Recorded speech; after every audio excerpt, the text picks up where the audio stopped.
do know this. The sooner that we become less impressed with our life, with our accomplishments, with our career, with whatever that prospect is in front of us, the sooner we become less impressed and more involved with that and these things, the sooner we get a whole lot better at doing them. So, I'm going to talk to you about some things I've learned in my journey. Most from experience, some of them I heard in passing, many of them I'm still practicing, but all of them I do believe are true. Now, they may be truths to me, but don't think that that makes them mine, because you cannot own a truth. So please think of these as signposts, approaches, paradigms that give some science to satisfaction. They're yours to steal, they're yours to share, liken to your own lives, to personally apply in your own lives, in your own way, should you choose to. So, here we go. Number one, life's not easy. Life is not easy. It is not. Don't try to make it that way. Life's not fair. It never was. It isn't now, and it won't ever be. Do not fall into the trap, the entitlement trap, of feeling like you're a victim. You are not. Get over it and get on with it. And yes, most things are more rewarding when you break a sweat to get them. Number two, I love this one. Unbelievable is the stupidest word in the dictionary. Should never come out of our mouths. Think about it. To say, oh wow, what an unbelievable play. It was an unbelievable book, an unbelievable film, an unbelievable act of courage. Really? It may be spectacular, it may be phenomenal, most excellent or outstanding, but unbelievable? Give others and yourself more credit. It just happened. You witnessed it. You just did it. Believe it. What about the other side of unbelievable? You know, that side when we humans underperform or act out of our best character.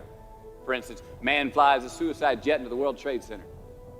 Millions die from diseases every day that we have cures for. Bob the Builder swears that he's going to have your house built by Thanksgiving, and you can't move in until Christmas the next year. Our best friends lie to us, and we lie to ourselves all the time. Unbelievable? I don't think so. Again, it just happens, and it happens every day. Nothing that we Homo sapien earthlings do is unbelievable. And if there's one thing you can depend on people being, it's people. So we shouldn't be surprised. We, us, are the trickiest mammals walking the planet. I'm not worried about the monkeys. I'm worried about you and me.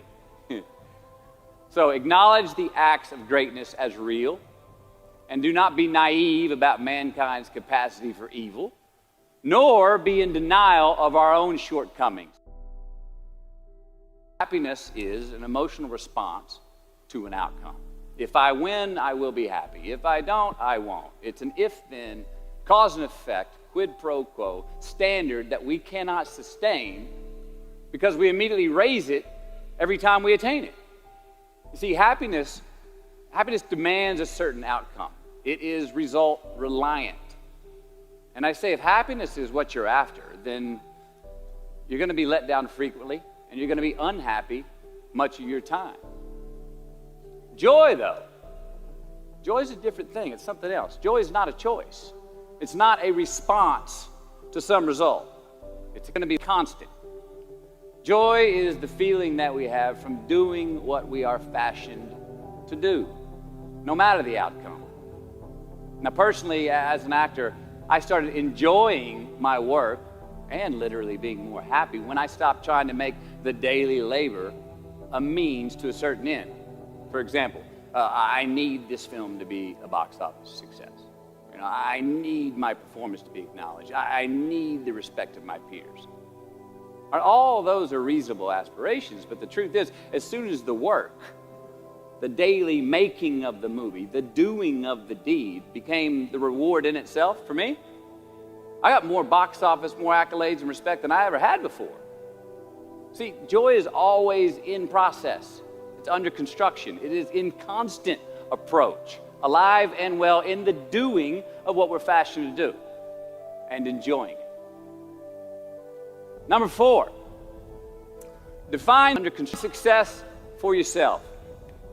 Define success for yourself. Now check this out. I'm in south of New Orleans a few years ago, and I went to a voodoo shop. And they had this wooden partition against the wall with these columns. And in these columns were all these vials of these magic potions, right? And the headings above each potion defining what they would give you were things like fertility, health, family, legal help, energy, forgiveness, money. Guess which column was empty? Money. Let's admit it. Money is king today. It's what makes the world go round. It is success. The more we have, the more successful we are, right? Now, I would argue that our cultural values have even been financialized. Humility is not in vogue anymore. It's too passive. It's a get rich quick on the internet, rich is 15 minutes of fame world that we live in, and we see it every day. But we all want to succeed, right? So the question that we got to ask ourselves is what success is to us, what success is to you. Is it more money? That's fine. I got nothing against money. I don't. Maybe it's a healthy family. Maybe it's a happy marriage. Maybe it's to help others, to be famous, to be spiritually sound, to leave the world a little bit better place than you found it. Continue to ask yourself that question. Now, your answer may change over time, and that's fine. But do yourself this favor. Whatever your answer is, don't choose anything that will jeopardize your soul. Prioritize who you are, who you want to be, and don't spend time with anything that antagonizes your character. Don't drink the Kool-Aid, man. It tastes sweet, but you will get cavities tomorrow, all right? Life is not a popularity contest. Be brave, take the hill, but first answer that question, what's my hill? So, me, how do I define success? For me, myself. Well, for me, it's a measurement of 5 things. We got fatherhood. We got being a good husband. We got my health, mind, body, and spirit. We got career, and we got friendships. These are what's important to me in my life right now. So I try to measure these 5 things each day. I check in with them. I like to see whether or not I'm in the debit section or the credit section with each one. Am I in the red or am I in the black? You follow? For instance, sometimes say my career's rolling. All right, it's way up here in the black, but I see how my relationship with my wife maybe could use a little bit more of my attention. I got to pick up the slack on being a better husband. Get that one out of the red. Or say my spiritual health could use some maintenance. It's down here, but hey, man, my friendships and my social life, they're in high gear, right? I got to recalibrate. My checks and balances. I got to go to church, remember to say thank you more often, something. But I got to take the tally because I want to keep all 5 in healthy shape.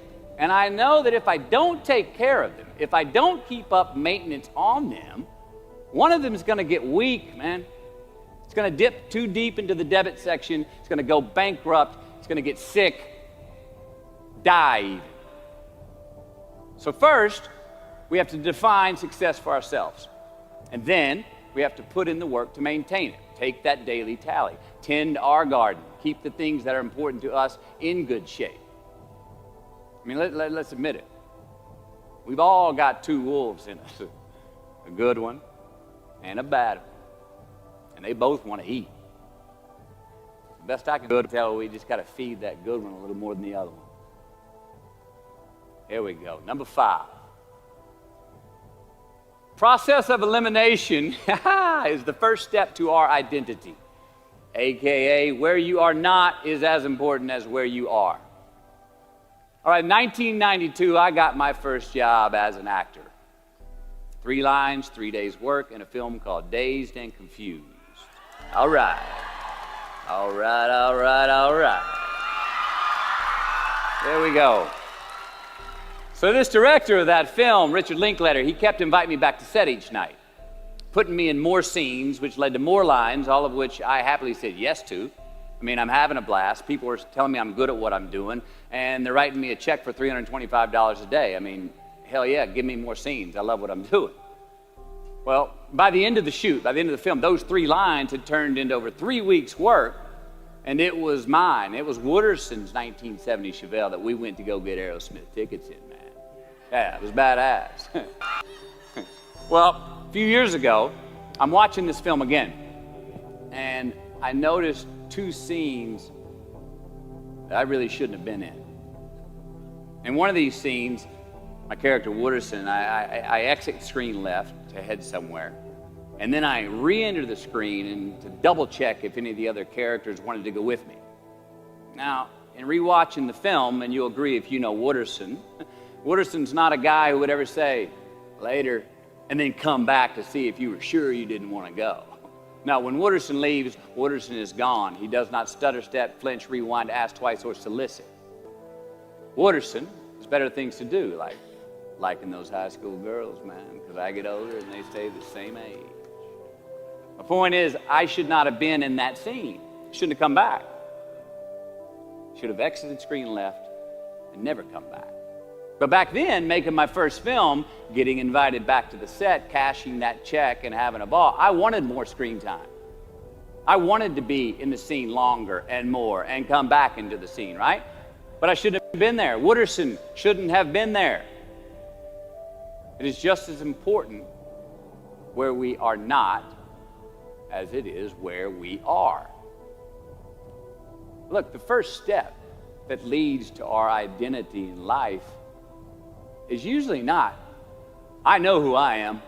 I know who I am. That's not the first step. The first step's usually, I know who I am not. Process of elimination. Defining ourselves by what we are not is the first step that leads us to really knowing who we are. You know that group of friends that you hang out with that they really might not bring out the best in you? You know, they gossip too much, or they're kind of shady. They really aren't going to be there for you in a pinch. Or how about that bar that we keep going to that we always seem to have the worst hangover from? Or that computer screen, right? That computer screen that keeps giving us an excuse not to get out of the house and engage with the world and get some real human interaction. Or how about that food that we keep eating, the stuff that tastes so good going down, it makes us feel like crap the next week, we feel lethargic and we keep putting on weight? Well, those people, those places, those things, stop giving them your time and energy. Just don't go there. I mean, put them down. And when you do this, when you do put them down, when you quit going there, and you quit giving them your time, you inadvertently find yourself spending more time and in more places that are healthy for you, that bring you more joy. Why? Because you just eliminated the who's, the where's, the what's, and the when's that were keeping you from your identity. Like, trust me, too many options, I promise you this, too many options will make a tyrant of us all. All right, so get rid of the excess, the wasted time. Decrease your options. If you do this, you will have accidentally, almost innocently, put in front of you what is important to you by process of elimination. Knowing who we are is hard. It's hard. So give yourself a break. Eliminate who you are not first, and you're going to find yourself where you need to be. Number 6, don't leave crumbs. And the beauty of delayed gratification. So what are crumbs? Well, the crumbs I'm talking about are the choices that we make that make us have to look over our shoulder in the future. You didn't pay that guy back the money that you owed him, and tonight you just saw him 3 rows behind you. Shit. You slept around on your spouse, and you just found out that tomorrow she and the lady you're having an affair with are going to be at the same PTA meeting. Shit again. You drank too much last night. You're too hungover to drive your son to his 8 a.m. Saturday morning baseball practice. These are the crumbs. They come in the form of regret, guilt, and remorse. You leave crumbs today, they will cause you more stress tomorrow. And they disallow you from creating a customized future in which you do not have to look over your shoulder. So let's flip the script.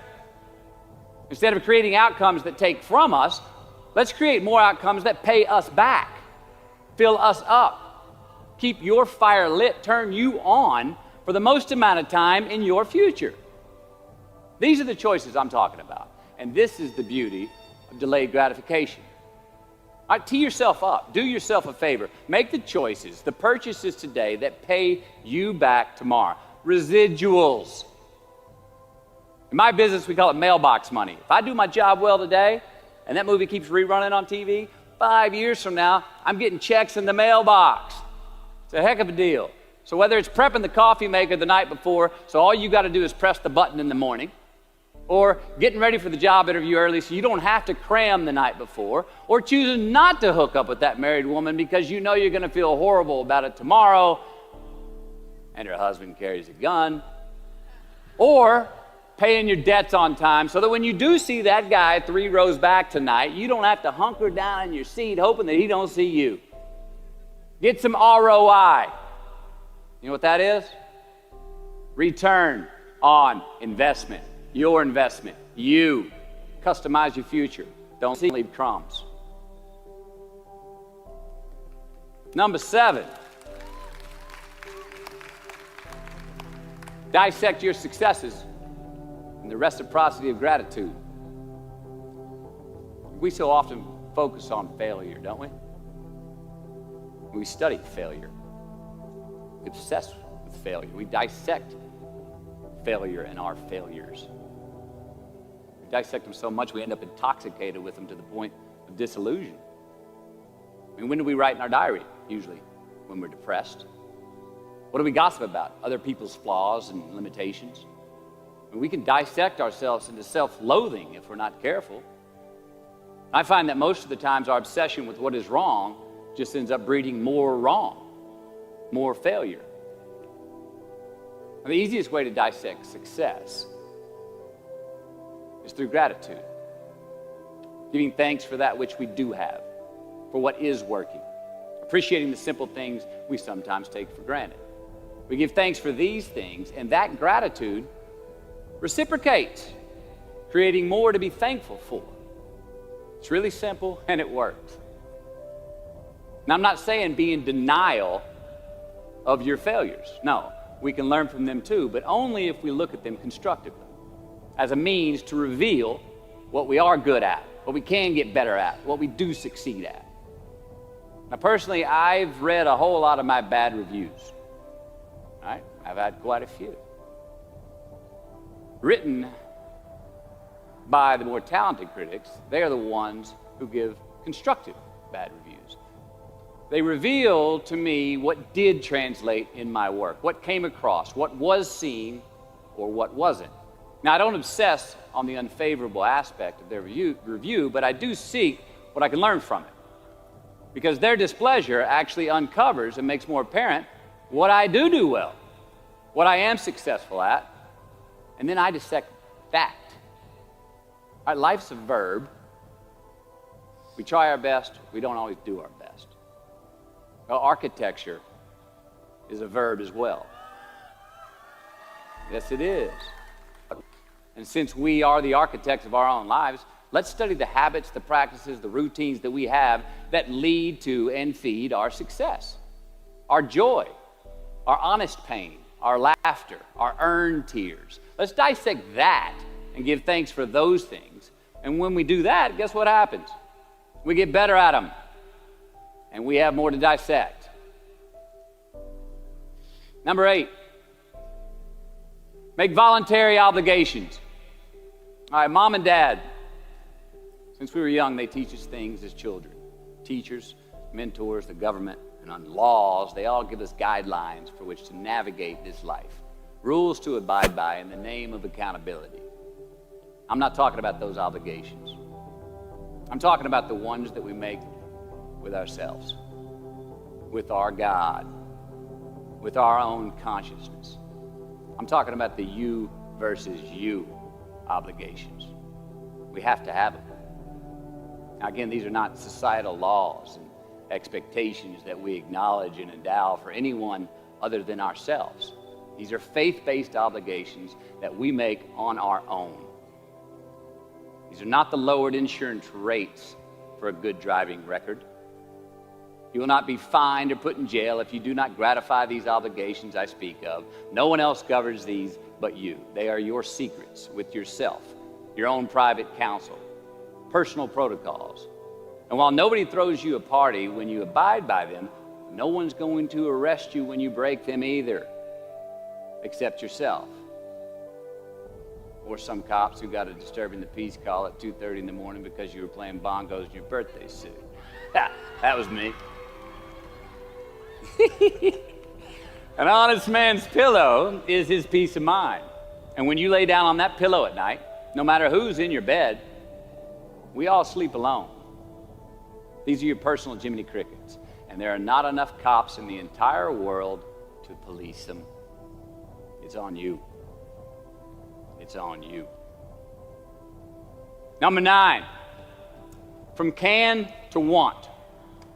All right, check this out. In 1995, I got my first big paycheck as an actor. I think it was $150 grand. The film was almost Boys on the Side, and we were shooting in Tucson, Arizona. And I had this sweet little adobe guest house on the edge of the Saguaro National Park. The house came with a maid, my first maid. It was awesome. So I got a friend over one Friday night, and we're having a good time, and I'm telling her about how happy I am with my setup. The house, the maid, especially the maid. And I'm telling her, look, this lady, she cleans the place up after I go to work. She washes my clothes, the dishes, puts fresh water by my bed, leaves me cooked meals sometimes. Look, she even presses my jeans. And my friend, she smiles at me, happy that I'm excited over this. And she says, well, that's great, Matthew, if you like your jeans pressed. And I kind of looked up at her, my jaw caught hanging open. I stuttered a moment, had that dumbass look that you get when you've just been told the truth and you didn't think about it, and it hit me. I hate that line going down the front of my jeans. I hate that line. And it was then, for the first time, that I noticed it. I'd never thought about not liking that starch line down the front of my jeans because I'd never had a maid to iron my jeans before. And since she did, now for the first time in my life, I just liked it because I could get it. I never thought about if I really wanted it. Well, I didn't want it there, that line. And that night I learned something. Just because you can, nah, come on. It's not a good enough reason to do something. Even when it means having more. Be discerning. Choose it because you want it. Do it because you want to. Never had my jeans pressed again. I hate that line. Number 10, a roof is a man-made thing. This may cut a little close to the bone since the geography, but I think we all were there and we'll all remember where we were.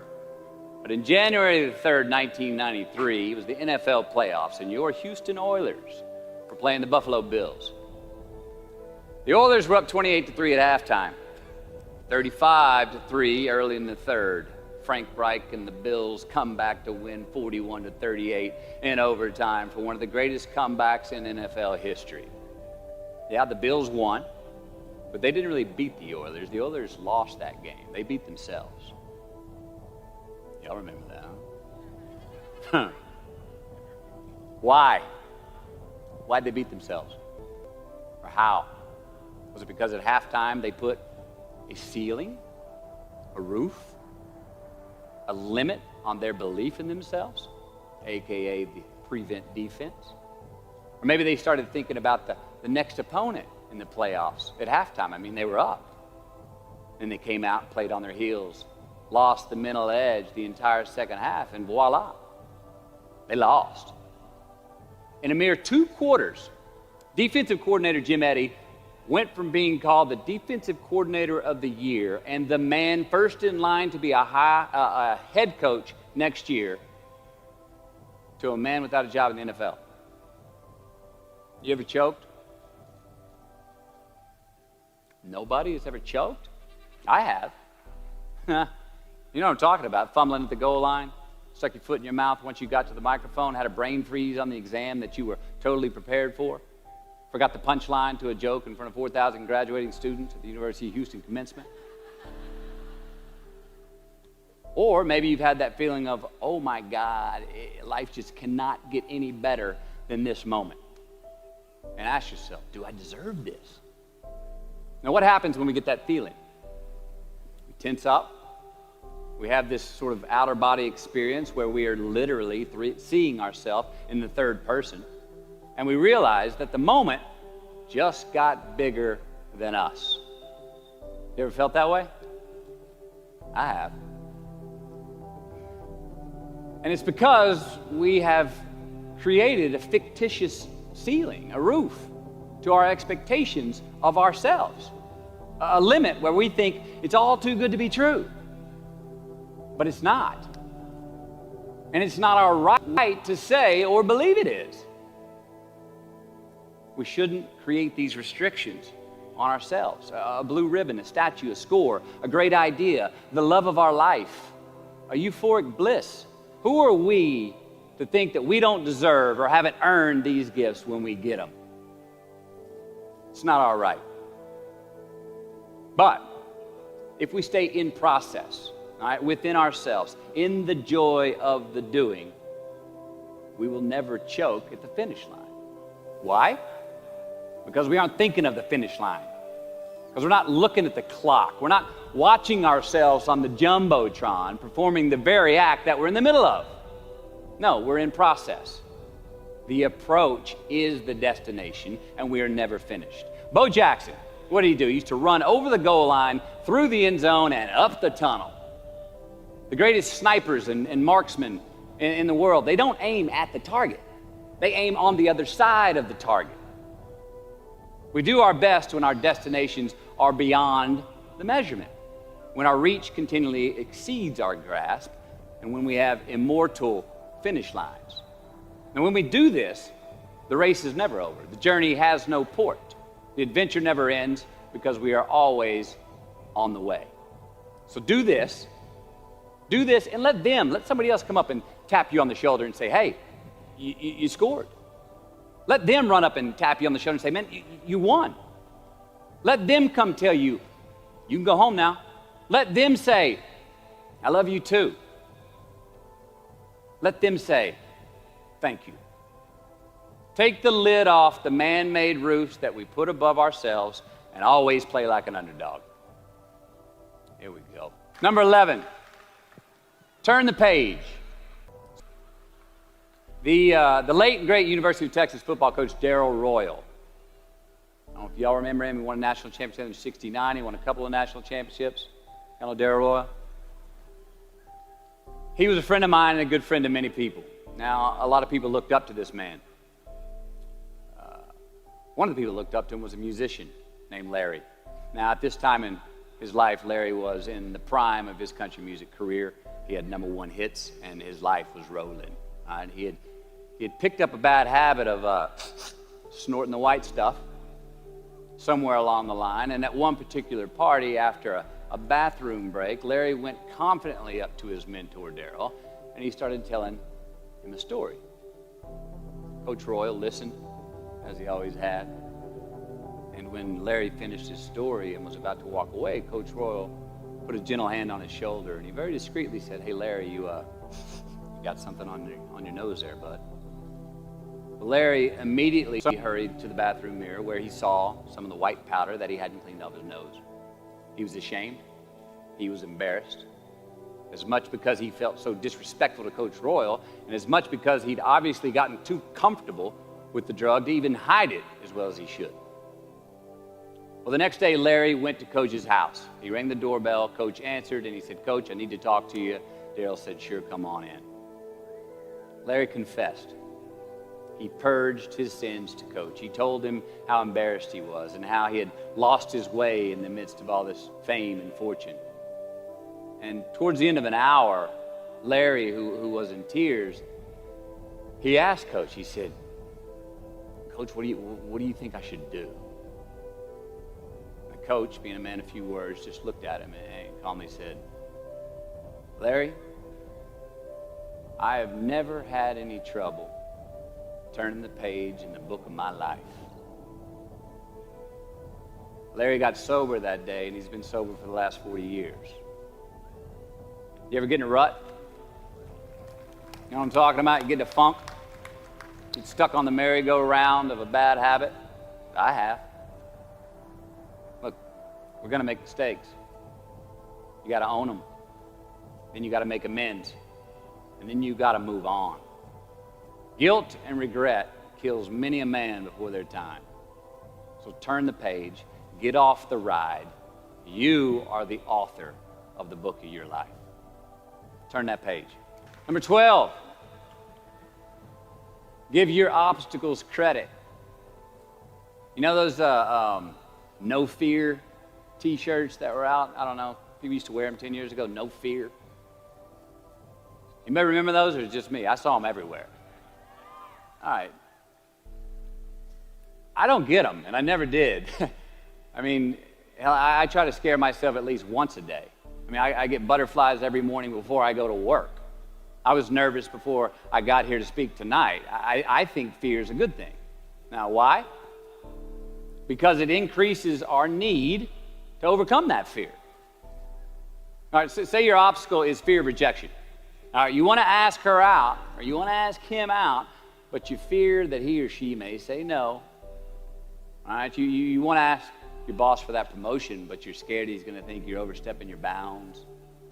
Well, instead of denying those fears, declare them. Say the fear out loud. Admit it. Give them the credit they deserve. Don't get all macho and act like they're no big deal.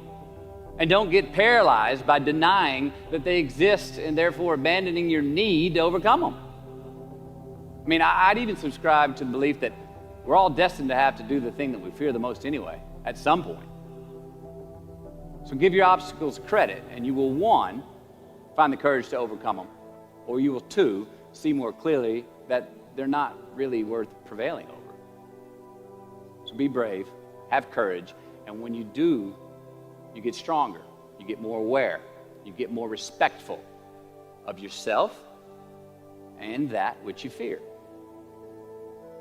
Number 13. So how do we know when we cross the truth? 13. Someone was asking, why did I pick 13? That's an unlucky number.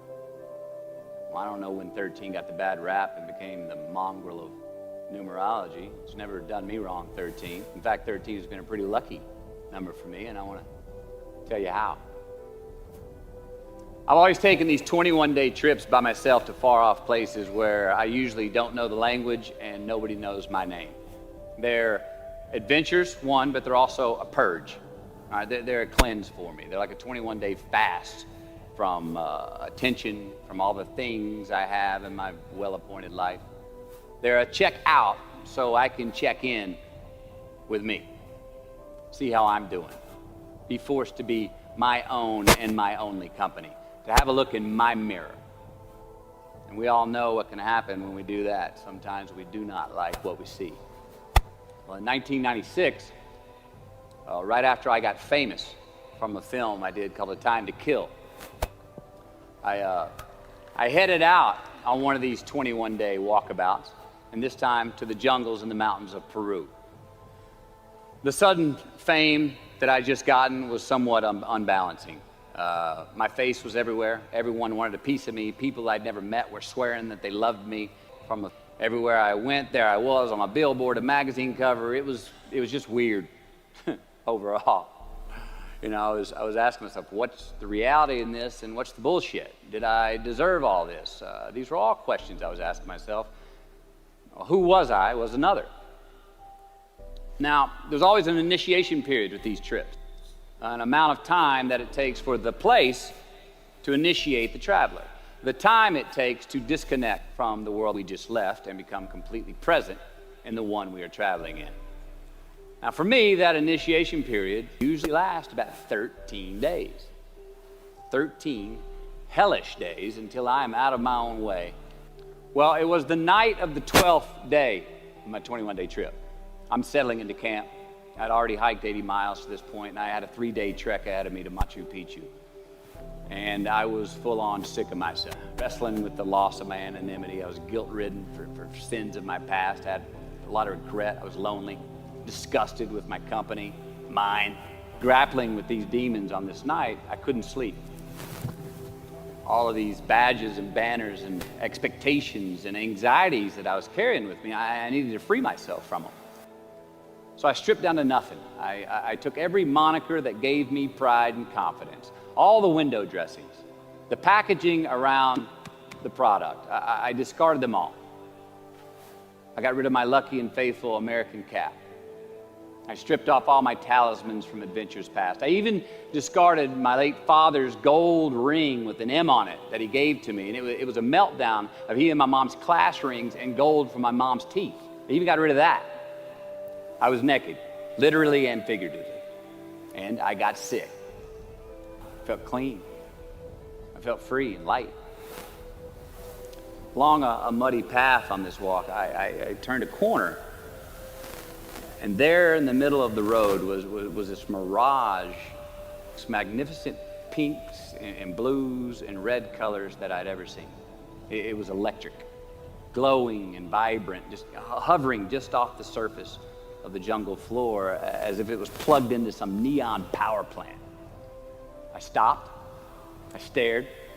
There was no way around it. The jungle floor in front of me was actually thousands of butterflies there in my path. It was spectacular. So I stayed a while. And somewhere in my captivation, I heard this little voice inside my head say these words. All I want is what I can see. And all I can see is what's in front of me. Now, at that moment, trip, I had stopped anticipating what was around the corner. For the first time, I stopped thinking about what was coming up next, what was up ahead. Time slowed down. I was no longer in a rush to get anywhere, and my anxieties were greatly eased. A few hours later, I returned to camp. Even the local Sherpas I was traveling with, they noticed calling out to me, "Sois luz, Mateo, sois luz," which means you are light in Spanish. See, I forgave myself that morning. I let go of the guilt. The weight that was on my shoulders was lifted. My penance was paid, and I got back in good graces with my God, and I shook hands with myself, my best friend, the one that we're all stuck with anyway, ourselves. And from that morning on, the adventure was awesome. I was present. I was out of my own way. I was not anticipating next. I was embracing only what was in front of my eyes and giving everything the justice that it deserved. You see, I crossed the truth that morning. Now, did I find it? I don't know. I think it found me. Why? Because I put myself in a place to be found. I put myself in a place to receive the truth lifted. So how do we know when we cross the truth? Well, I think the truth's all around us all the time. I mean, I think the answer, it's always right there. I think it's all around us. We just don't always see it. We don't always grasp it, hear it, access it. Usually because we're not in the right place to do so. So what do? First, I believe we've got to put ourselves in the place to receive the truth. Let's admit it. We live in an extremely noisy world with all kinds of frequencies coming at us. We got commitments, we got deadlines, fix this, do that, plans, expectations, and they all make it hard to get clarity and peace of mind. So we have to consciously put ourselves in places to receive that clarity. Now that may be prayer, that may be meditation, that may be a walkabout, that may be being in the right company, a road trip, whatever it is for you, schedule that time. Schedule it. So, if we do that, if we hear it, if we put ourselves in a place to hear it, and we do, and it's become clear, a truth, natural and infinite, then the second part comes, which is to personalize it. Ask yourself how it works for you, how it applies to you personally, why you need it in your life specifically. And if you do that, then comes the third part. Have the patience to internalize it and get it from our intellectual head, thinking about it, and into our bones and our soul and our instinct. Now, we cannot rush this part. It does take time. So if we get that far, we've received it, we personalized it, and we've internalized it. Got to have the courage to act on it, to actually take it into our daily lives and practice it, to make it an active part of who we are and live it. We can do that. All right, if we can do that, then we have what I believe is heaven right here on earth. And that's the place where what we want is also just what we need. I mean, that's the ticket, isn't it? Think about it. I know that's where I want to live while we're here. And they're going to run across the Jumbotron. Let's make it a place where we break a sweat, where we believe, where we enjoy the process of succeeding in the places and ways that we are fashioned to, where we don't have to look over our shoulder because we're too busy doing what we're good at, voluntarily keeping our own counsel because we want to, traveling towards immortal finish lines. We write our own book, overcoming our fears. We make friends with ourselves. And that is the place that I'm talking about.